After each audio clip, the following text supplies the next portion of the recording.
Korea, a land that resounded with jubilation 30 years ago after liberation from Japanese rule, a land plunged into darkness 5 years later in 1950 when North Korean Communist forces launched a devastating invasion. Under the United Nations flag, warriors from 16 allied countries fought here to help South Koreans regain their freedom.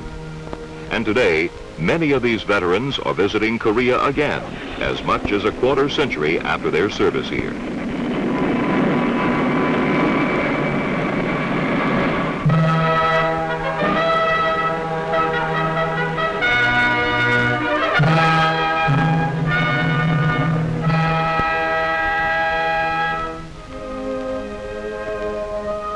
They are returning to Korea upon invitation from the Korean government, this time via civilian airliner. Driving into Seoul, the capital city, they saw an up-to-date metropolis completely rebuilt from total devastation.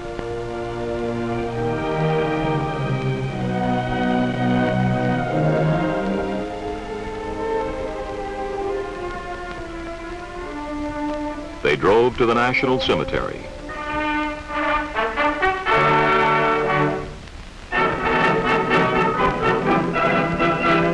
A monument honoring participation in the war by the Colombian Army stands beside the Seoul-Incheon Highway.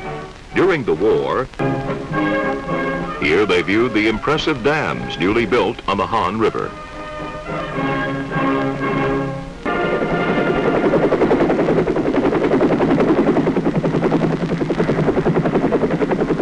Especially two winners, retired U.S. Marine Corps General and Mrs. Raymond G. Davis also revisited the old battlefields. General Davis, now a 60-year-old veteran, led the 1st Battalion of the U.S. Marine Corps in the Incheon landing and Seoul recapture during the Korean War. The visiting Korean War veterans crossed the Imjin River and headed toward Panmunjom. Panmunjom, the site of the Military Armistice Commission meetings between representatives of the United Nations forces and the North Korean Communists, governed by South Korean forces.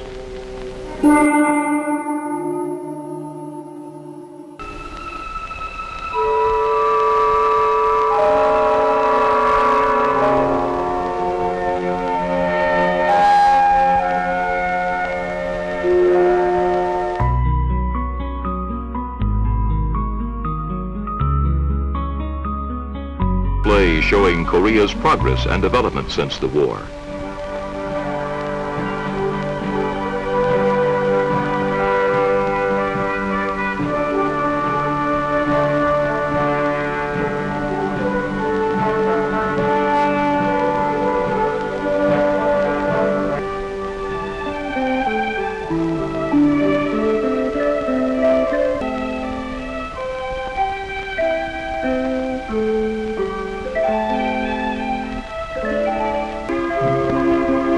The sightseeing tour was over, and now the heroes visited President Park Chung-hee at Cheongwa-dae, the presidential residence.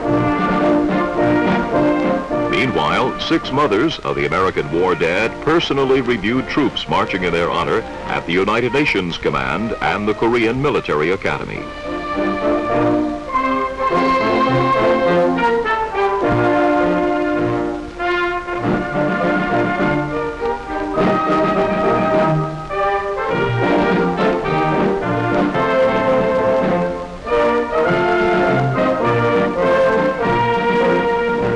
Prior to departure, all the guests were invited to a commemorative ceremony for Korea's Armed Forces Day on October 1st, 1975. Witnessing the high-spirited Korean Army passing in review, they must have felt that all the sacrifices by the soldiers of the United Nations forces had not been in vain, of independent self-defense, ready to crush any invasion.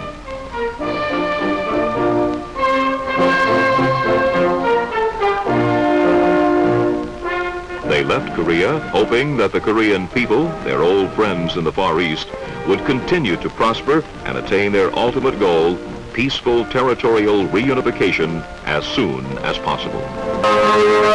April 1979, Seoul, Korea. the site of the 28th Annual Conference of PATA, the Pacific Area Travel Association. With the expectation of a decade of large-scale growth in the tourism industry just ahead, Korea is to host the annual conference for the second time since the first Seoul meeting in 1965. The PATA 79 Korea Host Committee, sponsored jointly by the Korea National Tourism Corporation and related government ministries and private enterprises,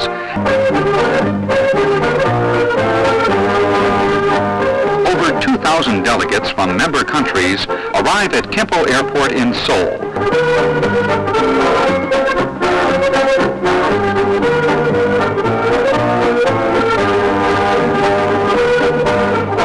April 16th, the colorful opening ceremony of the 28th PATA Annual Conference is held in the Sejong Cultural Center.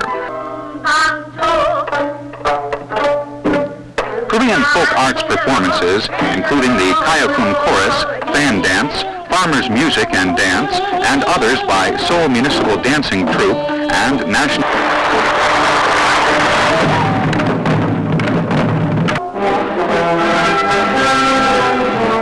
Delegations now visit Kukiwon, the Korean National Martial Arts Center.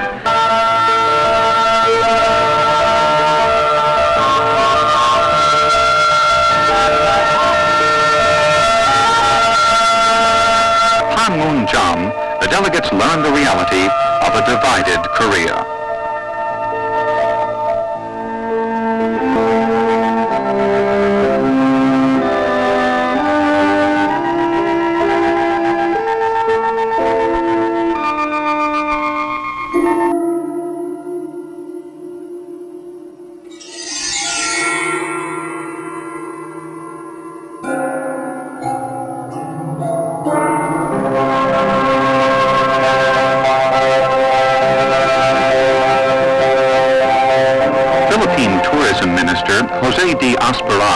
Members of the PATA headquarters staff. Delegations now head for Gyeongju, the old capital of the Shilla Kingdom, to attend the 19th PATA workshop. Upon arrival in Gyeongju, the delegates receive an enthusiastic welcome from the citizens.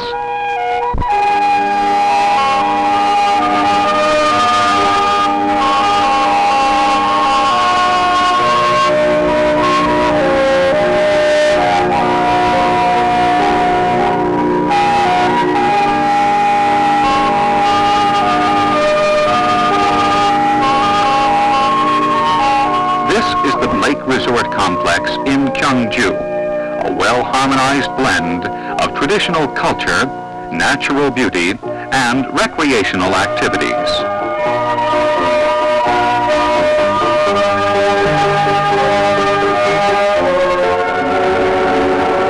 On April 20th, the 9th,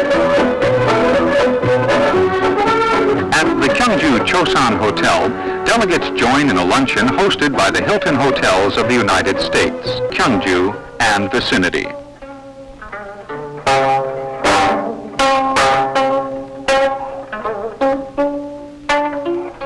The great Bulguksa Temple of the Shilla Kingdom. Delegates view brilliant examples of Shilla culture and arts in the temple grounds. Hyundai Heavy Industries in Ulsan witness a new Korea, developing rapidly and smoothly, backed by sincere, diligent, and dedicated people.